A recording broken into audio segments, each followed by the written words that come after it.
親子象棋博弈。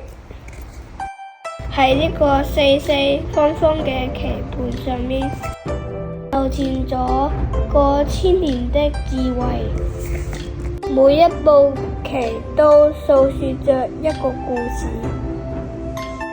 而家呢門藝術在現代煥發新生。車要行得正，馬要識轉彎，兵要夠大膽。爸爸見阿車最犀利嘅，因為佢行得正走得直，好似做人要正直。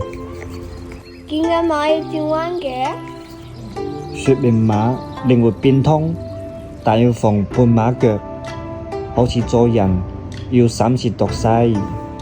見阿兵要過河先可以橫行嘅，兵勇往直前，過河先橫行，如同人成長需累積，慢慢突破。